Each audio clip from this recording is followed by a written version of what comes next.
Marie conçue sans péché.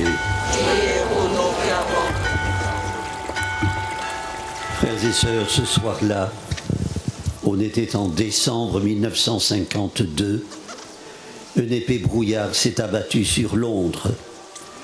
Le smog, comme on l'appelle, dura 4 jours et provoqua la mort de milliers de personnes. Un couple sortait du métro. Il se vit incapable de regagner sa maison par ses propres moyens. Un inconnu émergeant du brouillard leur proposa son aide. Confiants, ils lui indiquèrent le nom et le numéro de la rue où ils habitaient.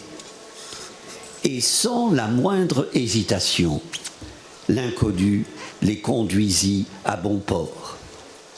Émerveillés, ils demandèrent à leur sauveur comment il était parvenu à trouver son chemin au milieu d'une si profonde obscurité. Il leur répondit « Je suis aveugle ». Frères et sœurs, cette histoire me revenait en mémoire en lisant le récit de la guérison de l'aveugle de Jéricho. Cet homme n'avait jamais vu Jésus, n'avait jamais été témoin de ses miracles. Et voici que spontanément, il lui donne le titre qu'aucun de ceux qui le voyaient et le suivaient n'avait pensé jusqu'alors lui attribuer. « Jésus, fils de David », s'écrit-il. C'est la première et la dernière fois que dans l'évangile de Marc, le Seigneur reçoit une telle appellation. Elle vient à point. La rencontre a lieu à la sortie de la ville selon Marc, à son entrée selon Luc, peu importe l'endroit exact.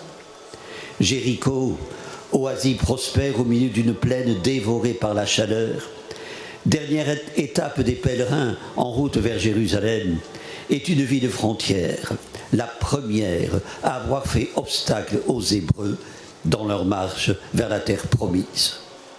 Bartimée, l'aveugle, fils de Timée, a de la suite dans les idées. En témoigne son audacieuse détermination à franchir l'obstacle de la foule qui le sépare de Jésus. Une foule qui ne fait aucun cas de lui, un aveugle mendiant, ou s'interdit de le voir, le marginalise, témoignant d'une cécité collective. Si la foi tient à un cri, frères et sœurs, celle de Bartimée est insistante, obstinée. Quand la foi est vivante, la prière est vibrante, dit le pape François. Elle ne demande pas quelques miettes. Origène, il y a beau temps, avait dit que Dieu exauce ceux qui lui cassent les oreilles. Bartimée est de cela. Il crie à tue-tête pour se faire entendre du Seigneur. Que peut-il faire d'autre? Il n'a que sa voix pour manifester sa détresse. Elle fait écho aux cris des psaumes, de Job, du livre des Lamentations, des cris de révolte. Bartimée ne demande pas des places d'honneur, comme Jacques et Jean, nous l'écoutions dans l'évangile dimanche dernier. Il veut retrouver avec la vue sa dignité perdue. Sa supplication, Jésus, fils de David, aie pitié de moi. C'est la supplication des supplications, la prière des prières. Son invocation est exemplaire, comme l'était celle du publicain, conscient de son indignité. Mon Dieu, prends pitié du pécheur que je suis. Quel acte de foi. Frères et sœurs, Bartimée est récompensé. Jésus est touché au plus profond de ses entrailles. Sur la route de Jérusalem, il vient parachever la mission prophétique annoncée par Jérémie. Rassembler tout son peuple des confins de la terre, l'aveugle et le boiteux, la femme enceinte et la jeune accouchée. Les exilés qui vont regagner la terre de leur père retrouveront leur identité de fils de l'Alliance. Jésus s'arrête, prête attention à celui qui l'appelle et que tous veulent faire taire. L'événement, cette rencontre avec Bartimée, est tout personnel, tout de grâce. Sans doute, frères et sœurs, Bartimée était-il habité du désir d'être guéri de sa cécité. Mais celle-ci n'était que la pointe de l'iceberg, observe avec empathie le pape. Au fond de son cœur, très certainement, bien d'autres blessures demandaient à être guéries. De combien de mortifications a-t-il besoin d'être libéré? Son geste de jeter devant lui son manteau l'atteste. Le manteau est lié à sa condition. Tout mendiant l'étale par terre pour que les passants y jettent leur bol. Il est la marque de son identité. C'est le sens biblique du vêtement.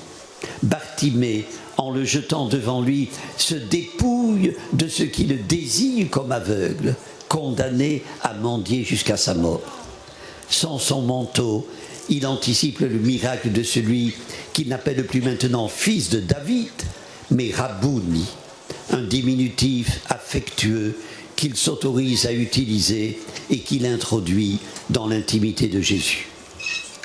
Frères et sœurs, guéris, exaucés, Bartimée aurait pu disparaître et là s'achever l'épisode. Mais il choisit de suivre Jésus, d'emprunter le chemin de disciples, d'être de ceux qui n'étouffent pas les cris des malheureux, ne leur font pas barrière. Son passage, sa Pâque, de l'obscurité à la lumière, de la solitude à l'amitié du Seigneur, découvre un chemin nouveau.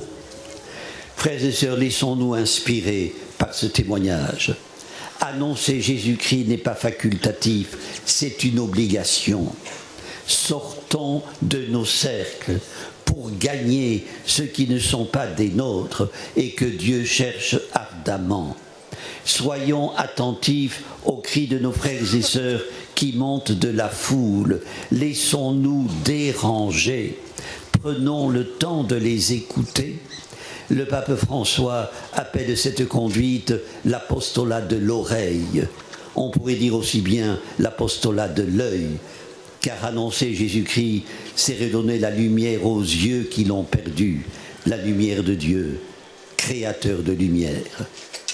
Frères et sœurs, annoncer Jésus-Christ n'est pas un jeu pour experts du sacré, c'est témoigner avec amour de l'amour qui sauve. Tout au long de l'histoire, des hommes et des femmes ont porté témoignage, d'autres les suivront. Frères et sœurs, entrons dans la ronde de ces randonneurs d'espérance. Que la parole de Dieu, sa lecture, sa méditation avivent en nous l'envie de transmettre le message de son amour. Loin des simagrées, faisons nôtre, s'il le faut, l'obstination de Bartimée. Amen. Prions au Seigneur. Dieu notre Père, alors que nous crions au bord du chemin pour que tu nous prennes en pitié, tu poses sur nous ton regard de tendresse et nos vies en sont éclairées. Alors que nous marchions sans espérance, ta main nous relève et tu nous éveilles à une vie nouvelle. Dieu très haut, béni soit ton nom pour les siècles des siècles. Amen. Le Seigneur soit avec vous. Et avec votre esprit. Que Dieu Tout-Puissant vous bénisse, le Père, le Fils et le Saint-Esprit. Amen. Notre-Dame de Lourdes, Sainte Bernadette, ô Marie conçue sans péché,